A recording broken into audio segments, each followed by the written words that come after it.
Hi friends, ഞാൻ ഇന്നൊരു fish fry recipe ആയിട്ടാണ് വന്നിട്ടുള്ളത്. ഇതൊരു വെറൈറ്റി ടേസ്റ്റിൽ എങ്ങനെ എളുപ്പത്തിൽ തയ്യാറാക്കുന്നതെന്ന് നോക്കാം. ഞാനിവിടെ 2 പരവ മീനാണ് എടുത്തിട്ടുള്ളത്. ഇത് നല്ല സോഫ്റ്റ് ആയിട്ടുള്ളൊരു മീനാണ്. മസാല പിടിക്കുന്നതിന് വേണ്ടി നമുക്ക് ഫ്രൈ ചെയ്യാൻ ഇങ്ങനെ ചെറുതായി മുറിച്ച് കൊടുക്കാം. ഇതിൽ പുരട്ടാനുള്ള മസാല തയ്യാറാക്കുന്നതിന് വേണ്ടി ഒരു ബൗൾ എടുത്ത് അതിലേക്ക് 1/4 ടീസ്പൂൺ മഞ്ഞൾപ്പൊടി, 1/4 ടീസ്പൂൺ വലിയ ജീരകം പൊടിച്ചത്, 1 ടീസ്പൂൺ മുളക് പൊടി, 1/2 teaspoon chicken masala powder, 1/2 teaspoon ഉപ്പ്, ഒരു നാരങ്ങ പിഴിഞ്ഞൊഴിക്കാം. ഇതിലേക്ക് 1/2 ടീസ്പൂൺ ജിഞ്ചർ ഗാർലിക് പേസ്റ്റ് ചേർത്ത് ഇത് നമുക്ക് നന്നായി മിക്സ് ചെയ്യാം. ഇതിലേക്ക് കുറച്ച് വെള്ളം കൂടെ ചേർത്ത് ഇത് നല്ലൊരു പേസ്റ്റ് രൂപത്തിൽ നമുക്ക് നന്നായി മിക്സ് ചെയ്തെടുക്കാം. ഇതിൽ ജിഞ്ചർ ഗാർലിക് പേസ്റ്റും ചിക്കൻ മസാല പൗഡറും ചേരുമ്പോഴാണ് ഒരു വെറൈറ്റി ടേസ്റ്റ് നമുക്ക് കിട്ടുന്നത്.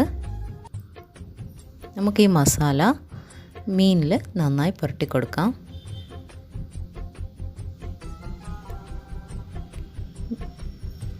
മീനിൻ്റെ എല്ലാ ഭാഗത്തും പിടിക്കുന്ന രീതിയിൽ മസാല നല്ലതുപോലെ തേച്ച് പിടിപ്പിക്കാവുന്നതാണ്. മസാല പിടിക്കുന്നതിന് വേണ്ടി നമുക്കൊരു 15 മിനിറ്റ് മാറ്റി വയ്ക്കാം. നമുക്ക് ഫ്രൈ ചെയ്യാൻ ഇനി ഒരു പാൻ എടുത്ത് ഇതിലേക്ക് ആവശ്യത്തിന് വെളിച്ചെണ്ണ ഒഴിച്ചു കൊടുക്കാം. മസാല പുരട്ടി വെച്ചേക്കുന്ന മീൻ നമുക്കിതിലേക്ക് ഇട്ട് കൊടുക്കാം. ഇത് നന്നായി ഒരു സൈഡ് ഫ്രൈ ആകുമ്പോൾ നമുക്ക് തിരിച്ചിടാം.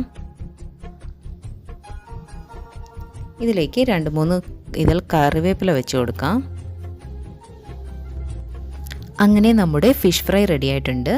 സാധാരണ ഫിഷ് ഫ്രൈയിലും വെറൈറ്റി ആയിട്ടുള്ള ഒരു ടേസ്റ്റാണ്. അത് ട്രൈ ചെയ്ത് നോക്കുമ്പം എല്ലാവർക്കും മനസ്സിലാകും.